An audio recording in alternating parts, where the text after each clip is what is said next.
Bienvenue dans le débat consacré à la situation en Haïti. Depuis la mort du président Jovenel Moïse, il y a bientôt 3 ans, les gangs ont plongé le pays dans le chaos et contrôlent une grande partie de la capitale Port-au-Prince. 3 personnes, dont un couple de missionnaires américains, ont été tuées vendredi dans une de leurs attaques. Washington a appelé à déployer rapidement une force internationale sur l'île. Une mission de sécurité menée par le Kenya est attendue dans les prochaines semaines, financée à hauteur de 300 millions de dollars par les États-Unis. Cette mission est soutenue par les Nations Unies. Elle doit épauler la police haïtienne dans la lutte contre ces gangs. Depuis la démission du Premier ministre Ariel Henry en mars, un conseil de transition a été mis en place pour organiser des élections. Alors comment en est-on arrivé là? Les gangs contrôlent-ils vraiment 80% de Port-au-Prince? Comment sont-ils organisés? Que peut-on attendre de cette force multinationale? Peut-elle réussir? Quel avenir pour Haïti? Nous avons en direct de Port-au-Prince Jean-Martin Bauer. Bonsoir à vous. Vous êtes représentant du PAM en Haïti. Bienvenue également dans cette discussion ce soir. Vous pouvez d'ailleurs réagir tous en postant vos questions sur le hashtag débat. Et on va la démarrer justement cette discussion avec votre reportage Romero Langlois que vous avez réalisé avec Catherine Norris-Trent. Vous étiez à la fois avec les gangs, on va le voir, mais aussi avec la police anti-gang. Juste un mot sur les conditions de tournage, Roméo. Dans ce climat de guerre civile, vous avez pris un risque important? Le risque principal, c'est évidemment les Haïtiens qui le prennent, car la presse internationale, c'est du moins l'impression qu'on a eue, est relativement protégée. En tout cas, elle n'est pas nommément ciblée, clairement ciblée, comme c'est le cas dans beaucoup de pays. Par contre, évidemment, il faut prendre un grand nombre de précautions pour se déplacer, notamment quand on sort des 20% du territoire de l'aire métropolitaine de Port-au-Prince qui sont contrôlés par les gangs. C'est-à-dire qu'on ne peut pas aller dans des zones qui sont tenues par les gangs sans d'une manière ou d'une autre arriver à prendre un contact, annoncer son arrivée, être sûr qu'il y a un accord, évidemment des maîtres des lieux et que notre sécurité sera garantie. Il y a des zones où on aurait aimé se rendre et on a compris que ce n'était pas possible, donc évidemment on n'a pas insisté. Le blindé, criblé d'impacts de balles, est à l'image de ces policiers, solides mais fatigués. Nous sommes tout près du parc national au cœur du champ de base. Le centre-ville est entouré par les forces armées. Chasser un ennemi invisible dans un décor d'épouvante. Pour eux, c'est la routine. 9 flancs, on va se filer. 9 flancs. Ok. Là.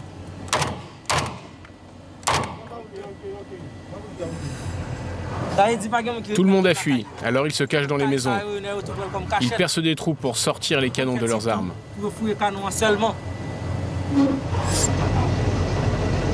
Un peu plus tard, le blindé est touché. Ok.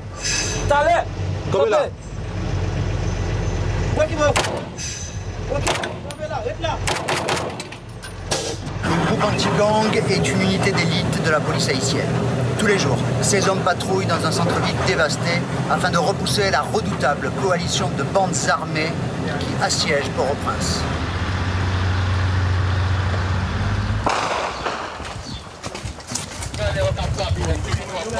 Face à la police, des gangs surarmés grâce aux revenus du racket, du kidnapping et des trafics. Avant, ils s'entretuaient pour le contrôle des quartiers. En février, ils se sont unis autour de cet homme, un ancien policier impliqué dans divers massacres. Si le char arrive, ils peuvent nous tirer dessus. Jimmy Chérizier, surnommé Barbecue, aurait l'habitude de brûler ses victimes. Il est le porte-parole de la coalition des gangs. Leurs revendications sont floues. Barbecue alterne promesses de paix et menaces de chaos. Vu le nombre d'armes présentes dans le pays, tout gouvernement sérieux sera obligé de s'entendre avec les groupes armés. S'il n'y a pas de négociation avec les bandes et que vous envoyez une force multinationale, il y aura un génocide.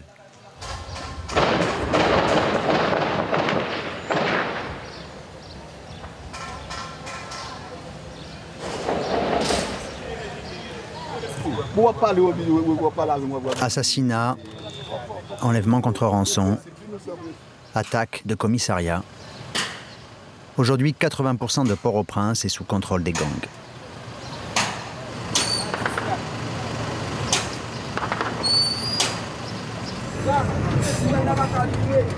Les policiers anti-gang peinent à suivre le rythme. Ils appellent la communauté internationale à l'aide. C'est hélicoptère en l'air et puis nous-mêmes nous à terre.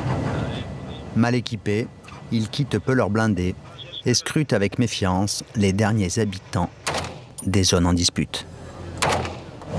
Des zones clés occupées par les gangs, c'est vraiment difficile, presque impossible pour qu'il y ait un civil. D'ailleurs, presque tout le monde s'est enfui chez eux. Donc on n'a pas besoin de voir s'ils sont armés ou pas. On frappe, tout simplement. Regardez mon pays là. Regardez la capitale de mon pays, Haïti. C'est quoi ça? C'est une grande histoire, c'est quoi ça? Jimmy Cherizier n'est pas très difficile à convaincre de parler aux médias, au contraire, hein, il donne de très nombreuses interviews, c'est probablement le chef de gang le plus connu aujourd'hui, probablement des Amériques, avec peut-être quelques narco-mexicains. Il est vraiment dans une optique politique, il essaie de créer un discours, il a des éléments de langage qu'il répète à l'envi. Alors, c'est pas le chef de tous les gangs de Port-au-Prince, mais c'est celui qui parle en leur nom. Et c'est aussi celui qui est le stratège qui a réussi à faire en sorte que tel gang et tel gang qui se livrent à une lutte à mort pendant très longtemps se soient mis ensemble pour défier ensemble l'État haïtien. Ils ont réussi à se doter en armes de guerre que la police nationale, alors qu'il y a un embargo sur la police nationale. Mais alors justement, comment font-ils, Roméo, pour se financer, obtenir toutes ces armes? Alors c'est la question qu'on a posée le plus souvent, peut-être avec des membres des gangs. Comment se financent-ils? Ont-ils des parrains politiques notamment ou économiques? Parce que, comme Josette le disait, pendant des années, c'était clairement des chefs politiques et des chefs et des grands importateurs notamment qui utilisaient les gangs pour régler leurs querelles intestines et qui les armaient. Et là, tous les jeunes qu'on a rencontrés de ces gangs nous le disaient. Alors certes, ils récitent un peu les éléments de langage dont je parlais, de barbecue et d'autres, en disant les armes, ce sont des hommes politiques qui nous l'ont donné. Donc comment ils font? Eh ben, il y a des trafics. Nous, ce qu'on a vu beaucoup, c'est des péages. Ils instaurent des péages, comme ils disent, sur les routes. Donc ils rançonnent systématiquement tous les véhicules qui passent. Et comme il y a beaucoup de véhicules qui passent, de marchandises entre autres, ça fait beaucoup d'argent. Plus le kidnapping, des liens possibles avec des trafics de drogue internationaux. Enfin, il y a énormément de financement. Le grenier d'Haïti, l'Artibonite, est aussi une zone où opèrent les bandes armées. J'avais rencontré dans l'Artibonite des Madansara, ce sont les femmes qui animent le commerce alimentaire haïtien, dont le rôle est d'acheter les produits du cru et de les apporter dans les grandes villes. Ces personnes-là m'ont raconté être victimes de rackets, de kidnapping, parfois de viols, par les gangs qui opèrent dans cette zone. Et les personnes qui cultivent la terre en Artibonite doivent aussi, et pour certaines, ne peuvent plus aller dans leurs champs faire leur travail d'agriculteur parce que c'est trop dangereux. Nous estimons au niveau du programme alimentaire mondial que plus de 3000 hectares de terre ont été abandonnés dans le grenier alimentaire d'Haïti à cause de cette violence. Les personnes qui devraient alimenter ce pays sont en train de se terrer chez elles à cause de cette violence. C'est quelque chose qu'il faut changer absolument. En ce qui concerne Haïti, nous avons conclu que le déploiement de forces américaines dans l'hémisphère soulève toutes sortes de questions qui peuvent être facilement déformées par ceux qui ne sont pas d'accord avec nous et qui peuvent être utilisées contre les intérêts d'Haïti et des États-Unis. Il s'agit d'un effort multinational, mais la volonté du Kenya de prendre en main cette question est importante. Vous n'êtes pas le seul pays, mais vous êtes à la tête de cet effort. Il y aura des forces américaines, pas sur le terrain, mais nous fournirons de la logistique, des renseignements et des équipements. D'ailleurs, certains équipements sont déjà arrivés. Il n'y a qu'une option pour les bandits. Déposer les armes ou aller en prison et nous renforcerons et la police et l'armée d'Haïti pour les acculer, les démanteler et faire en sorte qu'on ait la paix et qu'on puisse travailler selon ce que dit la loi. L'arrivée de cette mission multinationale de soutien à la sécurité va renforcer cette capacité. Et nous croyons que nous allons pouvoir les acculer et les démanteler. Ça, c'est une pourriture, c'est une société en décomposition. Et cette décomposition, c'est pas seulement, c'est aussi une grosse indifférence. Parce que c'est le pays en Amérique latine avec le plus gros taux d'inégalité. C'est-à-dire, vous voyez des gens vivre comme ne vivent pas ici, des gens même riches, et vous voyez des gens dans des bidonvilles. Après, en 2010, après le séisme de 2010, il y a un nouveau bidonville de plus de 400 000 personnes qui a été formé, qui s'appelle Canaan. Oui. Un nouveau bidonville après Cité Soleil. Et ces personnes-là, moi je suis en contact avec certains, ces personnes vivent sans eau, sans électricité, sans rien du tout. Et ils vivent là, alors que c'est une capitale qui était faite pour 200 000 personnes. Aujourd'hui, il y a 3 millions de personnes.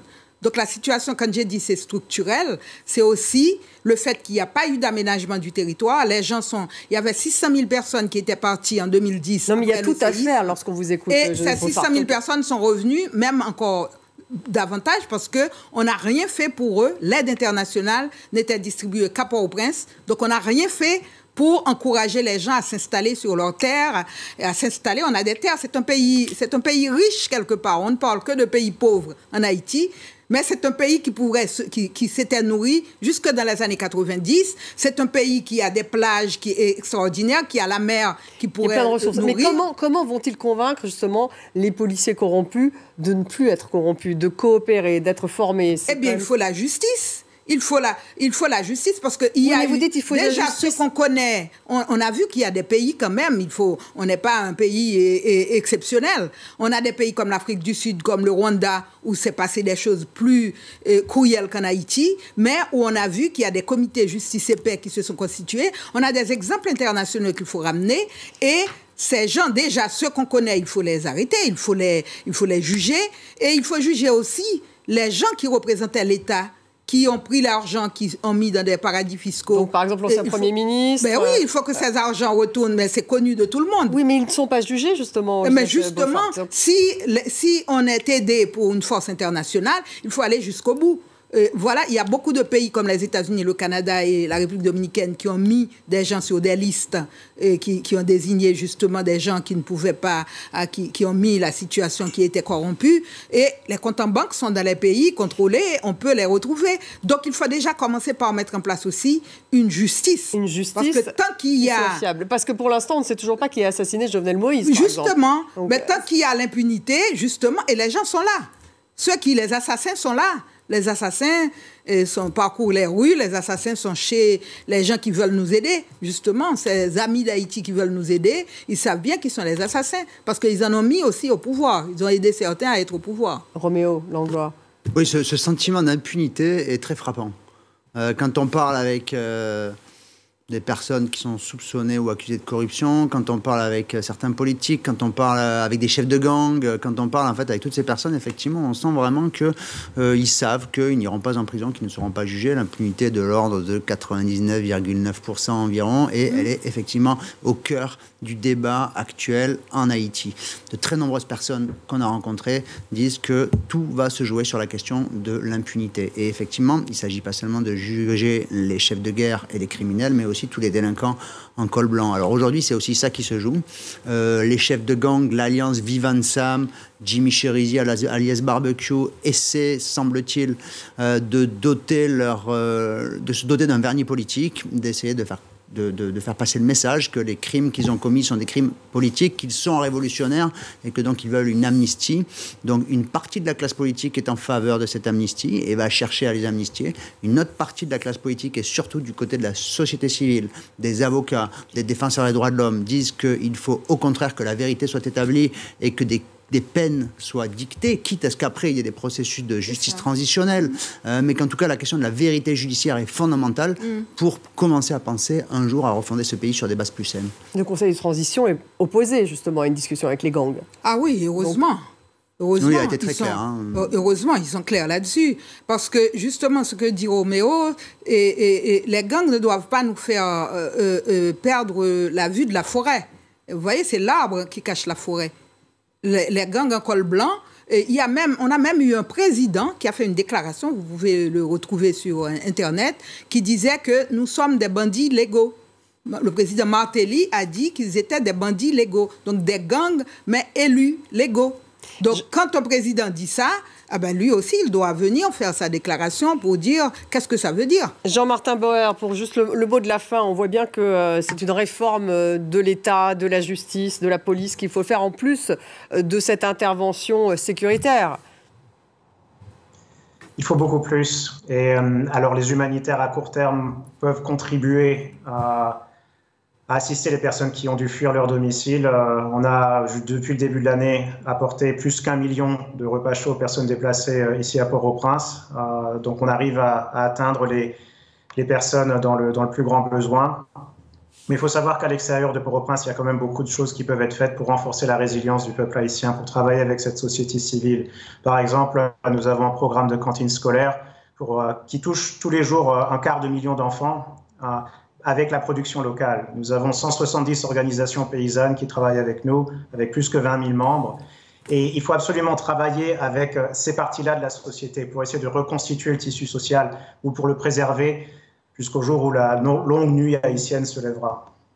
Merci beaucoup Jean-Martin Bauer d'avoir été avec nous ce soir. Josette Bruffart, merci beaucoup d'avoir participé à cette discussion. Merci Roméo Langlois. Donc on peut retrouver votre reportage qui est en une du site internet de France 24. Et puis on peut le retrouver bien sûr aussi sur les réseaux sociaux, sur YouTube. Vous pouvez retrouver cette émission aussi sur les réseaux sociaux, en podcast également. Je vous dis à demain.